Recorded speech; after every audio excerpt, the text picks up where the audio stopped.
Մարդու իրավունքների տեսանկյունից իրավունքի պատմության մասով եթե ուսումնասիրենք, ամենաբեկումնային ժամանակաշրջանը եղել է երկրորդ համաշխարհային պատերազմին հաջորդած տարիները, որովհետև ամբողջ աշխարհը գնահատեց այն իրավիճակը, որ օրենքի գերակայությունը կարող է ծառայել մեղմ ասած ծայրահեղ չարամիտ նպատակների։ Եվ ձեռք բերվեց պայմանավորվածություն, որ այլևս պետությունները անցում են կատարում իրավունքի գերակայությանը։ Դրա առաջին փաստաթուղթը համարվում է Եվրոպայի խորհուրդը ստեղծելու կանոնադրությունը։ Ոչ թե Եվրոպայի միություն, այլ դրանից մի քայլ հետ, Եվրոպայի խորհուրդը։ Այն իր կանոնադրությամբ ամրագրեց իրավունքի գերակայությունը պայմանականորեն ասած ընդդեմ օրենքի գերակայության։ Որովհետև օրենքները կարող են քաղաքական նպատակահարմարությունից ելնելով փոփոխվել։ Օրենքները կարող են քաղաքական նպատակահարմարությունից ելնելով ընդունվել, բայց այդ պարագայում էլ մեկ արժեք պետք է գերակայող լինի։ Դա իրավունքն է։ Արդյոք Հայաստանի Հանրապետությունում կա իրավունքի գերակայություն։ Ոչ։ Հիմա այս պնդումը հիմնավորելու համար պետք է նայել ավելի զգայուն ոլորտներին։ Պետք չի պայմանականորեն նայել օրինակ նոտարիատի ոլորտում խնդիրներ կան, թե ոչ։ Պետք է նայել այն դեպքերը, որտեղ իշխանության շահագրգռվածությունը չափազանց բարձր է, որտեղ այն բարձր չէ, շահագրգռվածությունը խախտելու ողջամտորեն բացակայում է։ Եկեք երկու կանխավարկածի վրա կառուցենք։ Առաջինը անմեղության կանխավարկած, երկրորդը ազատության կանխավարկած։ Անմեղության կանխավարկածը կարծում եմ Հայաստանի Հանրապետությունում ամենից շատ խախտվող իրավական երաշխիքն է։ Ամենից շատ։ Նույնիսկ այսօր ազգային ժողովի նիստերի դահլիճում ազգային ժողովի նախագահի տեղակալը ուղիղ իր հայտարարությամբ խախտեց անմեղության կանխավարկածը։ Հարգելի գործընկերներ, հաշվի առեք։ Մինչև ԱՄՆ գործող պաշտոնավարող նախագահ Դոնալդ Թրամփի ընտրվելը վերջինիս վերաբերյալ մեղադրական բնույթի վերդիկտ է կայացվել։ Երդվյալ ատենակալները քննել են իր գործը եւ ասել են, որ վերջինս մեղավոր է։ Դուք տեսել եք այդ ընթացքում դեմոկրատների կողմից, այսինքն իր քաղաքական հակառակորդների կողմից այն ծավալի անմեղության կանխավարկածի խախտում, ինչը անում եք դուք։ Ինչը անում եք դուք, բայց եկեք ավելի հետաքրքիր դարձնենք բանավեճը։ Իսկ դուք տեսել եք, թե ինչ է արել ԱՄՆ դատարանը։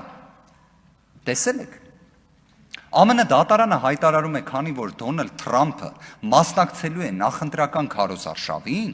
դատարանը չնայած մեղադրական վերդիկտին, լավ էլ որ գումարեք թվերը մեղադրական վերդիկտի, հենց երկար տարիների ազատազրկման մասին էր խոսքը։ Գտնում է, որ պատժի նշանակման հարցը պետք է հետաձգել եւ թույլ տալ, որ մասնակցի նախընտրական քարոզարշավին, քանի որ ընտրողների կամքին չի կարելի միջամտել։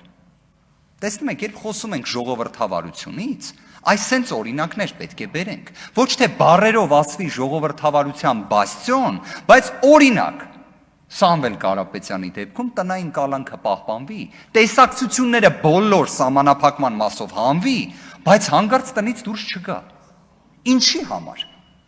Իդեպ դուք որպես քաղաքական հակառակորդներ ձեզ դիսկոմֆորտի մեջ չէիք զգում, որ ձեր հիմնական քաղաքական հակառակորդից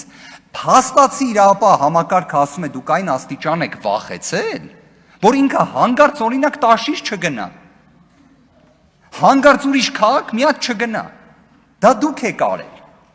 Եվ սա է եղել 26 թվականի ընտրությունների իրացման մեխանիզմներից մեկը։ Հիմա գալիս ենք ազատության կանխավարկածին։ Ազատության կանխավարկածը նրա մասին է, որ անձին ծայրահեղ դեպքում պետք է կալանավորել։ Կրկին նույն ազգային ժողովի նիստերի դահլիճում հնչում է միտք, որ անձը մեղադրվում է այսպիսի արարքում, դրա համար ոնց չկալանավորվի։ Ինձ մոտ տպավորություն է, որ դուք եվրոպական արժեքների ուղղությամբ չեք գնում, որովհետև եվրոպական դատարանը մոտ 30 տարի առաջ ասել է, որ անձը թե ինչու՞մ է մեղադրվում, զերո նշանակություն ունի կալանավորել չկալանավորելու հարցում։ Որովհետև կալանավորել չկալանավորելու հարցում նայում ես, կթաքնվի, կխոչընդոտի, նոր հանցանք կկատարի, թե չէ։ Հիմա ուզում եմ հասկանամ, էլ ինչ նշանակություն ունի, թե մարդը ինչու՞մ է մեղադրվում։ Բայց շատ լավ, եկեք այս վարժությունը շարունակենք եւ պարզենք մարդու իրավունքների վիճակը Հայաստանում։ Արեգնազ Մանուկյանը մեղադրվում է միջին ծանրության ենթադրյալ հանցանքի մեջ։ Միջին ծանրության ենթադրյալ հանցանքի մեջ։ Արեգնազ Մանուկյանը կալանավորված է։ Հայաստանում կա տնային կալանքը որպես խափաման միջոց, այլ խափաման միջոցներ։ Իդեպ Արեգնազ Մանուկյանը կալանավորված է մի դեպքով, որը հարուցվել էր նախընտրական քարոզարշավի ընթացքում, բայց վերջինիս նկատմամբ խափաման միջոց կալանքի միջնորդություն չէր ներկայացվել, որովհետև վերջինս պատգամավորի թեկնածու էր, բայց խուզարկություն, հարցաքննություն ամեն ինչ արել էին։ Այսինքն անձը գիտեր դրա մասին, չի խոչընդոտել, չի թաքնվել քննությունից, նոր անցանք չի կատարել, բայց կալանավորված է։ Եվ իր մանկահասակ երեխային էլ չի կարող տեսնել, ում ծնունդը վաղն է իդեպ։ Բայց սա է այն իրավունքի ընկալումը, որը այս իշխանությունը որպես ազդակ փոխանցում է իրավապահներին։ Նույն օրինակ, մեկ այլ անձի օրինակ բերեմ, Ավետիք Չալաբյանի վերաբերյալ։ Ավետիք Չալաբյանի հետ կապված դեպքը տելեգրամյան ալիքներից մեկը հրապարակել էր հունիսի 6-ին։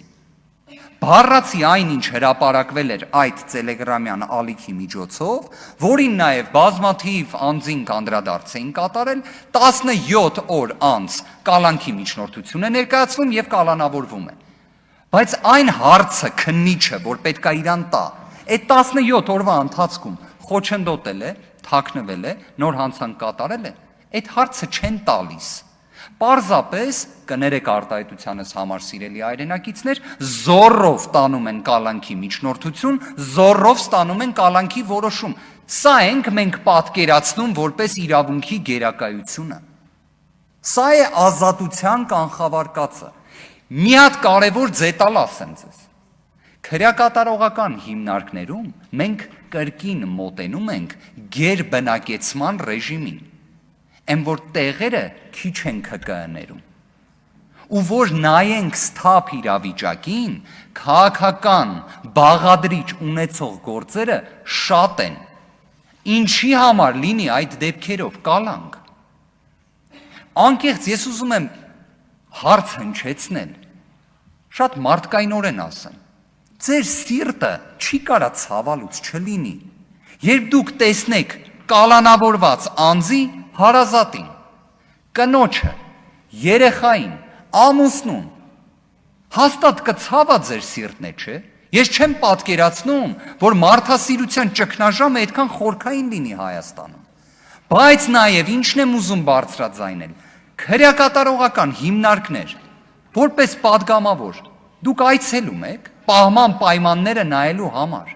Եթե այցելում եք, բայց 8 տարվա ընթացքում ինչ եք արել այդ ոլորտում։ Դուք գիտեք ինչ են պահման պայմանները։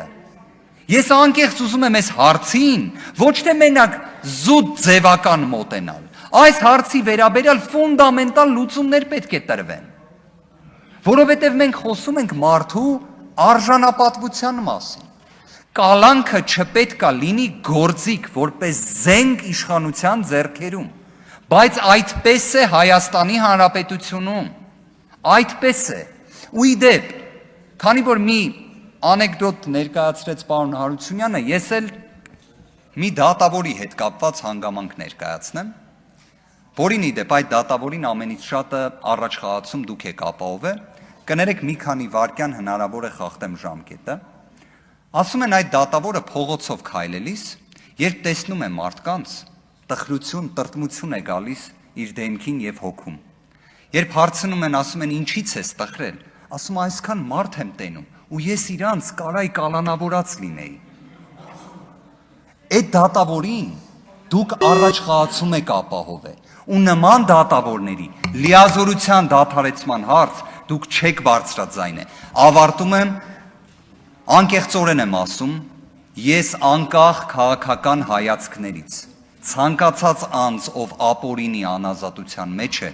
ազատություն եմ մաղթում, ազատություն բոլոր քաղբանտարկյալներին, Աստված պահապան մեր հայրենիքին, շնորհակալ եմ։